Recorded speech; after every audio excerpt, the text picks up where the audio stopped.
está feliz aqui nesta manhã? Diga aleluia. Aleluia. Que o Batista também diz aleluia, não diz?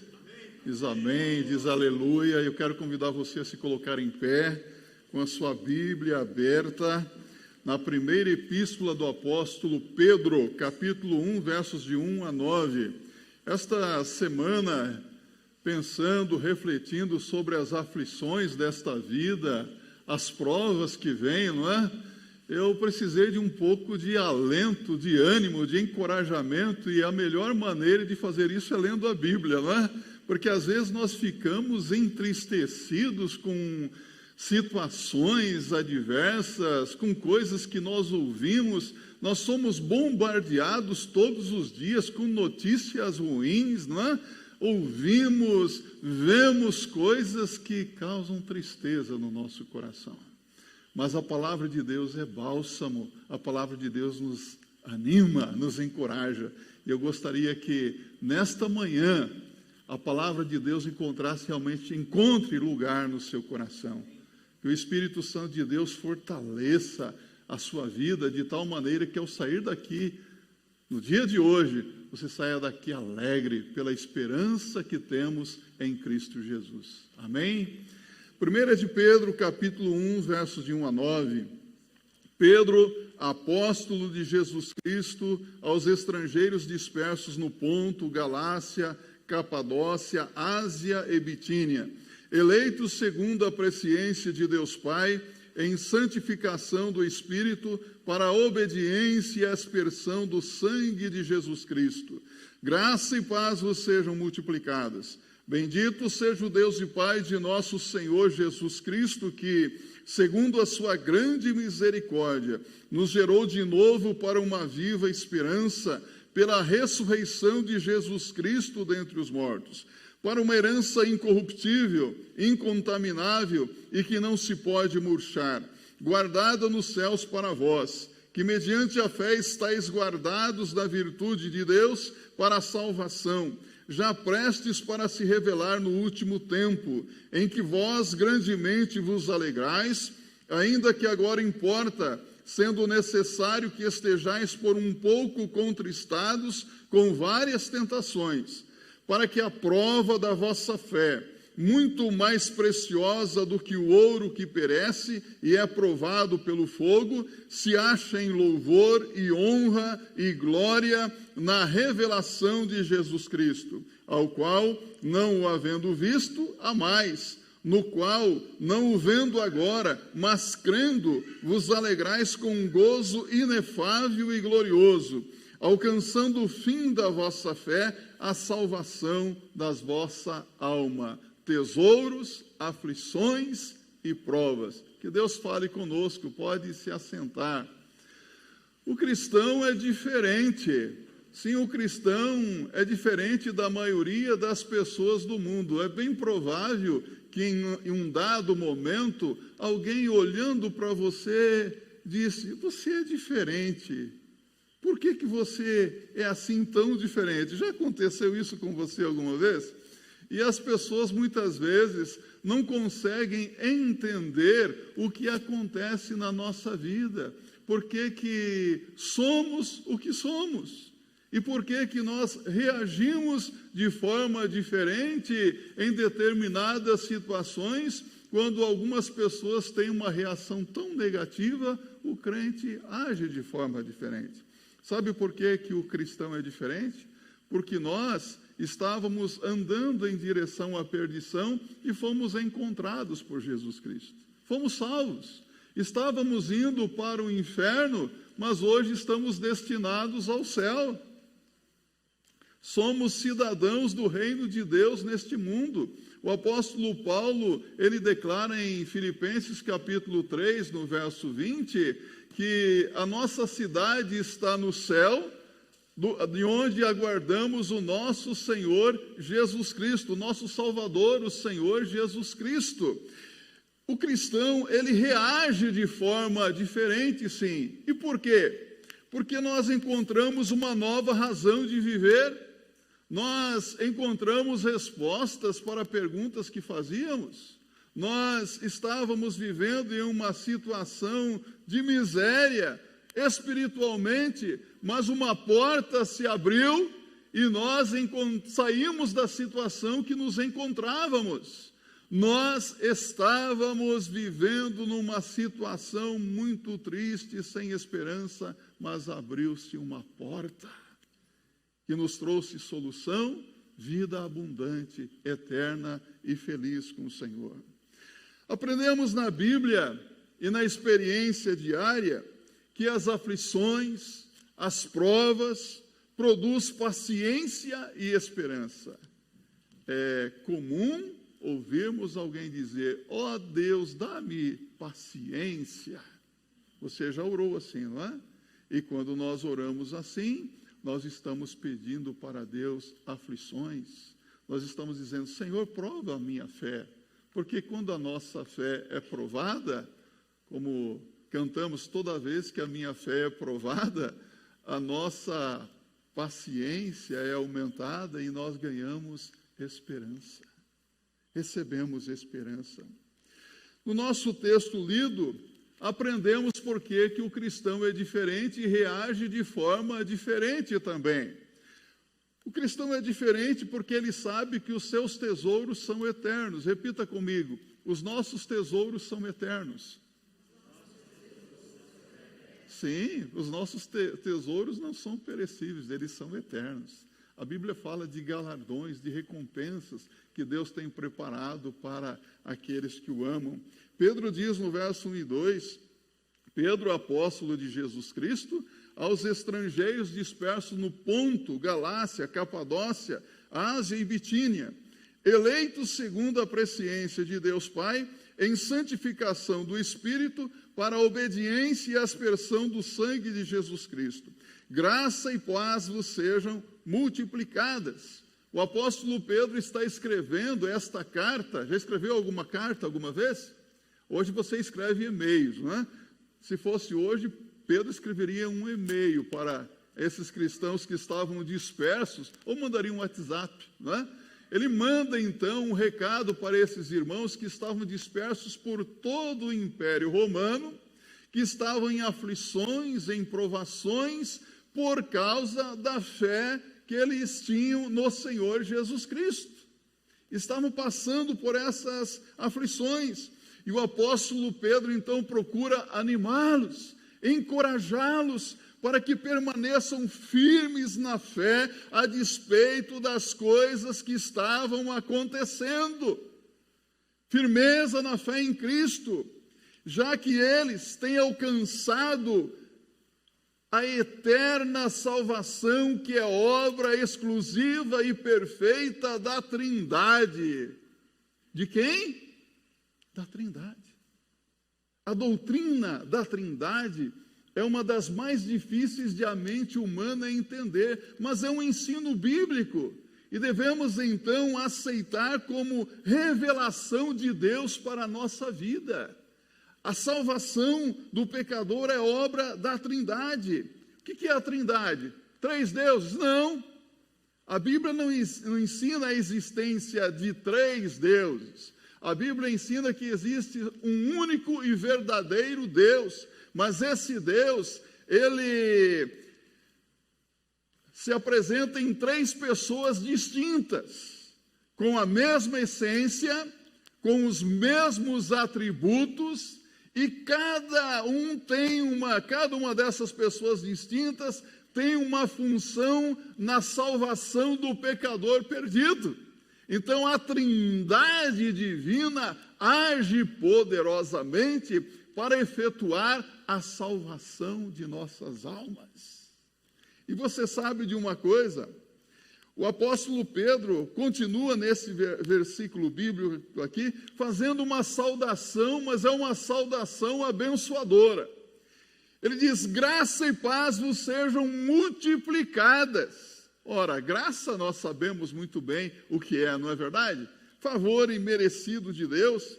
A graça é a origem de todos os tesouros que Deus tem para cada um de nós, e inclui misericórdia, amor e salvação. Amém?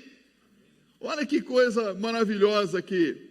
A paz é a consequência inclui paz com Deus, a paz de nosso Senhor Jesus Cristo, que atinge a mente e o coração daquele que tem essa experiência com Deus. A Bíblia claramente ensina também a doutrina da eleição. Ele diz aqui, eleitos. A eleição é uma doutrina bíblica. A graça é uma doutrina bíblica. O problema é que muitas pessoas não entendem muito bem as coisas, confundem as coisas. A Bíblia não é um livro difícil de entender. O que nós temos que fazer é ler a Bíblia de Gênesis a Apocalipse e ver o que é que Deus realmente está nos dizendo. A doutrina da eleição é ensinada na Bíblia, a doutrina da graça é ensinada na Bíblia. Quem aqui já andou de trem alguma vez? Pega o trem aí semanalmente? Já viajou de trem? Mas o trem tem uma linha por onde ele segue, não é? São duas linhas paralelas, opostas, que não se atraem, mas que no final chega-se ao destino. Não é assim? A Bíblia mostra que a eleição e a graça são duas doutrinas paralelas, opostas, que não se atraem, mas que se encaixam perfeitamente. Sabe o que quer dizer a eleição aqui? Significa que entre todas as coisas, Deus destinou todos os homens para a salvação que há em Cristo Jesus. Vou repetir mais uma vez. Deus destinou todos os homens para a salvação que há em Cristo Jesus. Todos os homens são destinados para a salvação. Se você abrir a sua Bíblia em Mateus capítulo 25, no verso 41, você encontra Jesus Cristo dizendo que o fogo eterno, ou seja, o inferno, foi preparado para o diabo e seus anjos, não para os homens. Porque Deus deseja a salvação de todos os homens. Deus não quer a perdição de ninguém.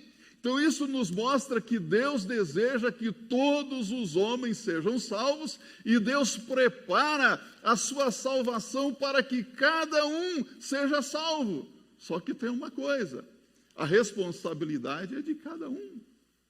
O homem aceita ou rejeita a graça de Deus. Deus deseja a salvação de todos, a sua graça é oferecida, mas há muitas pessoas que desprezam a graça de Deus. Então, o que é que Deus faz? Deus focaliza o seu olhar para aqueles que aceitam a sua graça. E os outros são, então, destinados à perdição eterna. Não porque Deus queira, mas porque outros creram e receberam a sua graça. Então, nesse sentido, é que Deus escolhe uns para a salvação e outros que, por rejeitarem a salvação que lhes é oferecida, caminham para a condenação eterna. Por isso, Deus é amor e Deus é justo em todas as coisas que faz. Então, é este o sentido que tem a palavra pré-conhecimento, pré-ciência, que do grego é prognosin, que se traduz por conhecimento antecipado. Deus conhece por antecipação quais são as pessoas que irão aceitar a sua graça. Isso é a presciência de Deus. Ele tem conhecimento antecipado. Deus sabe quem vai se converter e quem não vai. Nós não sabemos, não é verdade? E porque nós não sabemos, nós precisamos pregar o Evangelho a todos, na esperança de que as pessoas se convertam, aceitem a Cristo como Senhor e Salvador pessoal. E por isso que quando alguém abraça a fé em Cristo Jesus, que alegria, não é verdade? Como que nós nos alegramos? E a Bíblia diz que os anjos se alegram no céu por um pecador que se arrepende, do que por 99 justos que adentram as mansões celestiais. Que alegria no céu quando uma pessoa decide abandonar os seus pecados e entregar a sua vida a Jesus, que se reconhece um não merecedor do favor de Deus, mas diz: Senhor, eu aceito, eu me rendo, eu aceito a tua graça por mim revelada. Então, O Espírito Santo, por sua vez, de acordo com o verso 2, a Bíblia diz, para a obediência a Jesus Cristo. O Espírito Santo, a pessoa bendita do Espírito Santo, santifica. No Novo Testamento, a palavra santificar tem vários sentidos, mas aqui tem o sentido de que Deus nos tirou da corrupção do mundo e nos separou para o uso exclusivo de Deus. Nos dedicou agora para o serviço de Deus. Vivíamos servindo ao pecado, mas agora nós servimos a Cristo Jesus. Fomos dedicados, consagrados ao Senhor. É interessante, lendo o Antigo Testamento, nós vemos que Deus deu uma ordem explícita para Moisés. Deveria fabricar, fazer móveis, utensílios, vasos para o culto no tabernáculo. E aqueles objetos deveriam ser ungidos com azeites e consagrados para o santuário de Deus. Todos aqueles objetos estavam então separados, consagrados para o Senhor. Havia uma separação, sabe? O apóstolo Paulo declara que o ministério do Espírito Santo é fazer exatamente isso. O Espírito Santo de Deus, ele nos separa para o uso exclusivo de nosso Senhor e Salvador Jesus Cristo. Não é gratificante, não é gostoso louvarmos a Deus? Ouvirmos o som dos instrumentos sendo tocados aqui? Esses instrumentos aqui estão dedicando o som, as vozes aqui para quem? Para o Senhor, para Deus. São consagrados ao Senhor. Mas não seria estranho se esses instrumentos que estão aqui, esse violão, por exemplo, fosse tocado em uma boate e depois no final de semana aqui na casa de Deus? Não seria estranho isso? Deus nos separa assim. Nós não servimos mais ao mundo e ao Senhor Jesus Cristo. Nós somos consagrados ao Senhor. Nós somos dedicados a Deus. E essa santificação, esse agir, é pelo Espírito Santo de Deus. É o Espírito Santo que faz essa obra em nós. Quando você não era crente, você já é crente em Jesus? Amém? Quando você não era crente, você usava todo o teu ser, você usava os membros do seu corpo para servir ao pecado, mas agora você está para o serviço exclusivo de Deus. Tudo que você é, tudo que você faz é para a glória de Deus. Amém? E assim deve ser. Santificado pelo Espírito Santo de Deus, eu estou a serviço de Deus. Acompanhe o verso 2. Pedro fala sobre a ação do Filho aqui. O Filho redime com o seu sangue e a aspersão do seu sangue. Nos últimos domingos nós temos observado muito o que a palavra de Deus nos fala sobre o poder do sangue de Jesus, do sangue remidor de Jesus, não é verdade? E é o sangue de Jesus Cristo que redime o pecador dos seus pecados. É o sangue de Jesus que nos purifica, que nos salva. Então, observando bem o verso 2 aqui, nós aprendemos que a salvação é obra da Trindade. Deus o Pai nos elegeu desde a fundação do mundo. Amém? Deus o Filho nos redime com o seu precioso sangue. E o Espírito Santo nos santifica para vivermos e para sermos o que Deus quer que sejamos. É a obra da Trindade. De maneira que a salvação do pecador é obra exclusiva e perfeita da Trindade divina. E Pedro segue dizendo no verso 3, bendito seja o Deus e Pai de nosso Senhor Jesus Cristo, que, segundo a sua grande misericórdia, nos gerou de novo para uma viva esperança pela ressurreição de Jesus Cristo dentre os mortos. Deus é louvado pela excelência do seu ser, da sua pessoa. Deus é louvado porque é o autor da nossa regeneração. Quando um pecador se arrepende dos seus pecados e põe a sua confiança em Jesus Cristo, então Deus o regenera. Você já é regenerado? Vou colocar de uma forma mais simples. Você já é liberto? Você já foi liberta por Jesus? Você é um homem regenerado? É interessante que às vezes uma pessoa sai lá da penitenciária e as pessoas dizem, agora é uma pessoa regenerada. Às vezes a pessoa entra lá numa cadeia aprendendo a abrir uma garrafa de Coca-Cola no dente e sai de lá aprendendo a abrir uma lata de sardinha no dente, não é verdade? Sai pior do que antes. Isso não é regeneração, só porque está livre. Regeneração é uma obra perfeita e completa. Regeneração na Bíblia, meus irmãos, vem de uma palavra grega também interessante. Essa palavra é polingenesia, que se compõe de duas. Polin, que quer dizer outra vez. E genesia vem de Gênesis, lembra? Nascimento, começo. Começar outra vez. Novo nascimento. E João, no capítulo 3, Nicodemos, príncipe dentre os judeus, um homem religioso, ele faz uma pergunta direta ao Senhor Jesus. Como um homem, sendo velho, pode nascer de novo? Jesus respondeu-lhe dizendo, aos homens isso é impossível. E Jesus explica claramente que o novo nascimento espiritual é obra de Deus, é obra exclusiva de Deus. Cabe ao pecador crer no Senhor Jesus Cristo para que possa nascer de novo. O novo nascimento espiritual.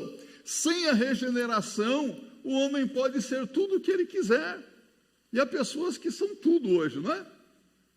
São pessoas muito religiosas. Eu vou dizer uma coisa aqui para vocês, vou bater nessa tecla. Eu tenho batido nessa tecla ultimamente, porque eu estou muito decepcionado com membros de igreja religiosos. Eu vejo hoje muita religiosidade, principalmente no Facebook. Nas redes sociais, quanta religiosidade, quantos versículos bíblicos, quantas mensagens lindas que nós vemos, não é? E há pessoas que são religiosas hoje no culto presencial, no culto online. Eu quero dizer para você, você pode ser um religioso presencial ou online, mas se você não for regenerado, você está em maus lençóis. Você está em uma situação muito crítica. Hoje nós temos muitos religiosos, mas faltam pessoas que já nasceram de novo. Você já nasceu de novo? Eu vou tornar a perguntar para você. Você já é um nascido de Deus? Já nasceu espiritualmente? Já foi regenerado pelo Espírito Santo de Deus? Se não, você precisa nascer de novo.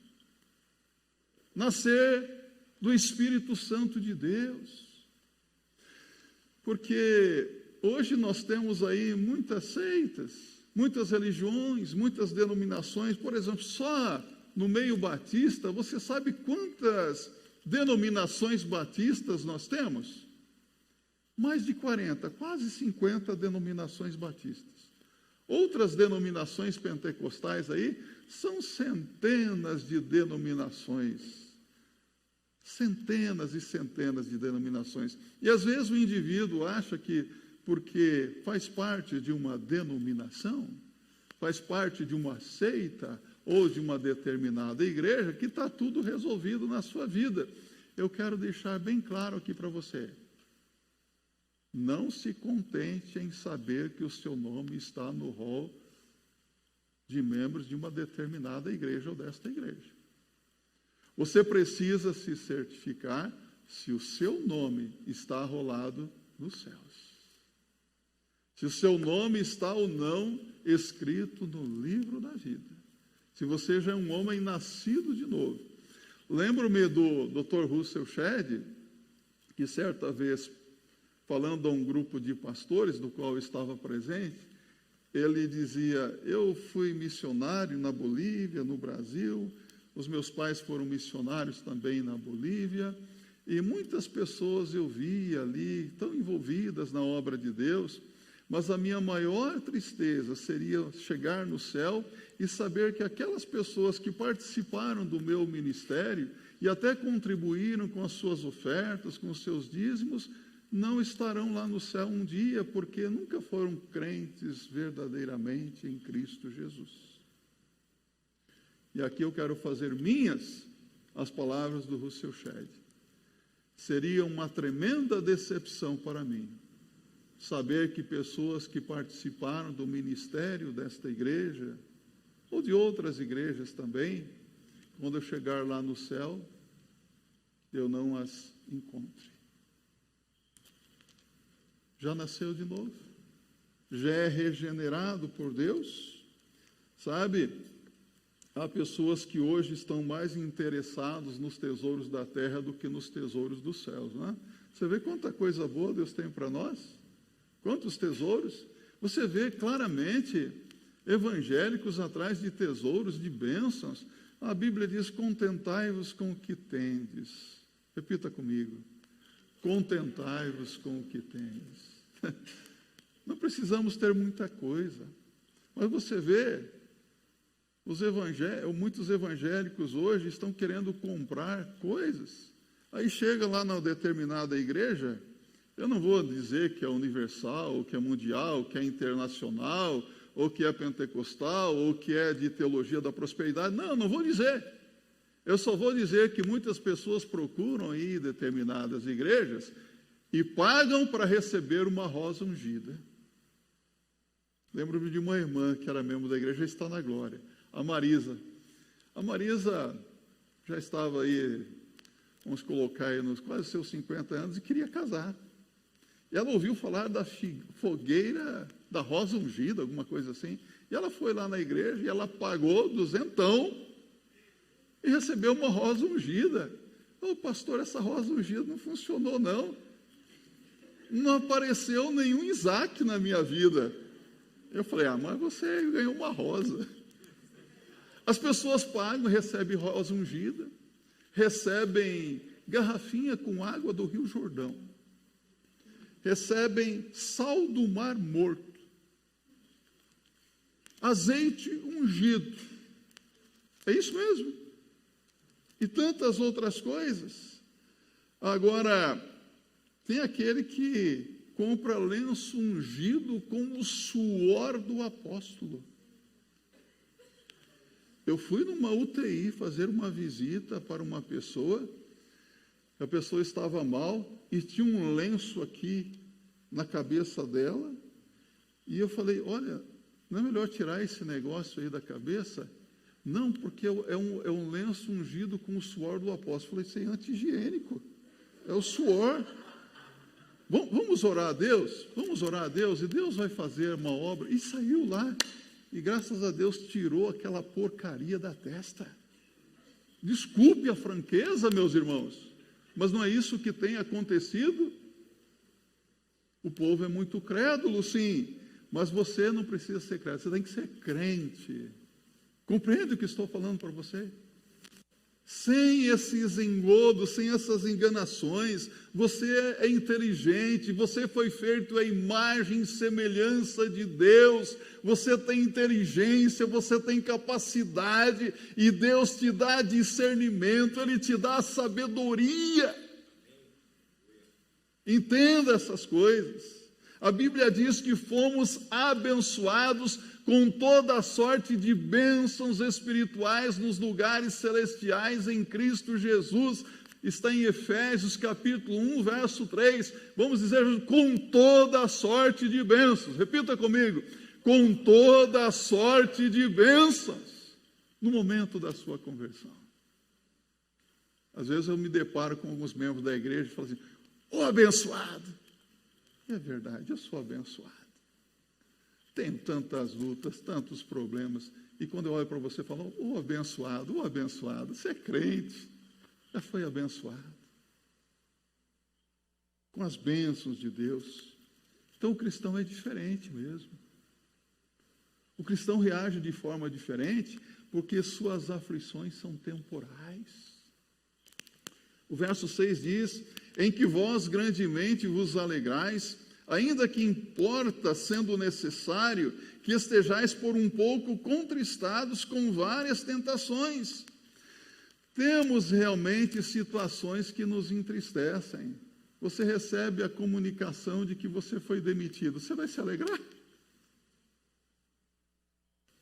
Você fica enfermo, doente, isso entristece. Alguma pessoa dentro da sua casa está passando por um momento difícil, isso causa uma tristeza na gente, mas a nossa tristeza é passageira. Até mesmo aqui no seio da nossa igreja, quantas vezes nós vemos determinadas situações que nos entristecem e nós às vezes não temos argumento para o que está acontecendo. Já aconteceu isso com você? Você quer falar alguma coisa, você não sabe nem o que falar. Eu devo reconhecer, diante de Deus, de vocês, que há determinadas situações que eu não tenho argumento e que eu fico triste. Mas a nossa tristeza é passageira. Você sabe por quê? Porque nós temos muitos motivos para nos alegrarmos. Temos motivos de sobra para glorificarmos a Deus. Porque nós temos a garantia do perdão dos nossos pecados. Nós temos a certeza da vida eterna. Nós temos também a garantia, não de que estaremos imunes aos problemas desta vida. Nós não estamos imunes a sermos acometidos, já que a moda é falar de coronavírus, né? Nós não estamos imunes a ficar enfermos e doentes por coronavírus.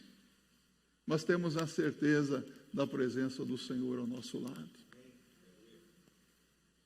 Nós não estamos isentos de passar por tremendas dificuldades nessa vida, mas a tristeza é só por um tempo. O apóstolo Paulo sabia disso. Por isso que o apóstolo Paulo, escrevendo aos Filipenses, ele os exortou em Filipenses 4, verso 4. Regozijai-vos sempre no Senhor. Outra vez vos digo, regozijai-vos. Repita comigo. Regozijai-vos sempre no Senhor. Outra vez vos digo, regozijai-vos. É para se alegrar.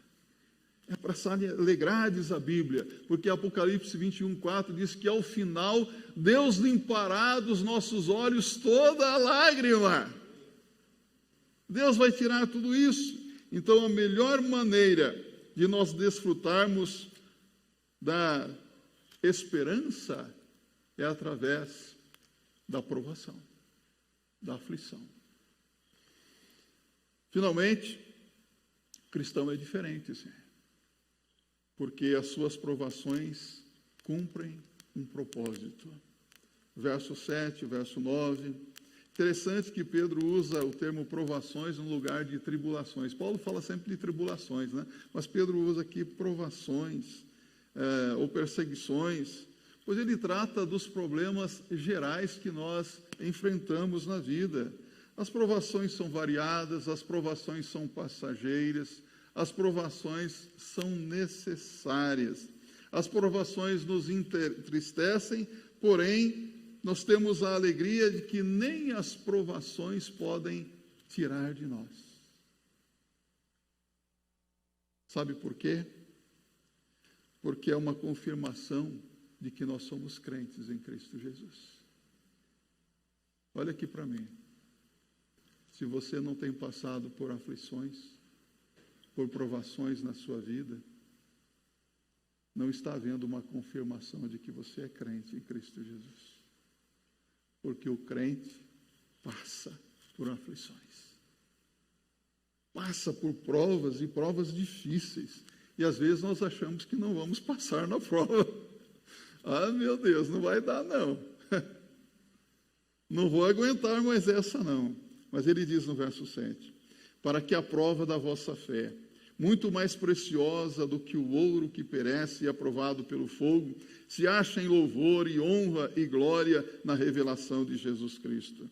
As provações, elas não nos apartam do Senhor, pelo contrário, elas nos aproximam ainda mais do Senhor, elas refinam ainda mais a nossa vida, a nossa fé, como o ouro, a prata é provada pelo fogo, passando pelo fogo. Então eu quero perguntar, quais são as aflições que você tem enfrentado?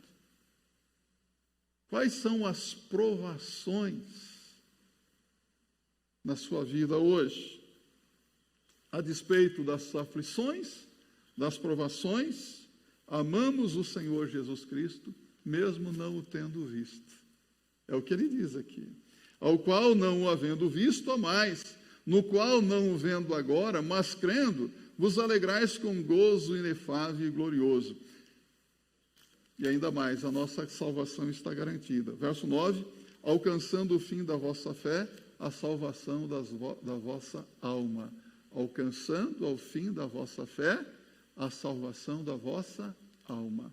Hoje, nós estamos salvos pela fé na graça de Deus. Amém? Louvado seja o nosso bendito Deus que realizou a nossa salvação no Senhor Jesus Cristo. Amém? Olha que coisa linda. Deus o Pai escolheu você. Deus o Filho redimiu você. E Deus, Espírito Santo, santifica você para que você seja o que Deus quer que você seja. Há muitas pessoas hoje que estão interessadas em fazer muitas coisas. O que fazemos é importante, mas o que Deus quer é que você seja. Eu gosto dos irmãos nordestinos. Ao invés de falar seja homem, ele fala seja homem. Não é isso? Seja crente. E se alguém está ouvindo essa mensagem e ainda não é salvo, hoje pode experimentar a graça da salvação de Deus, crendo no Senhor Jesus Cristo. Que assim seja para a glória de Deus. Vamos louvar ao Senhor, se coloque em pé, exaltemos o seu santo nome.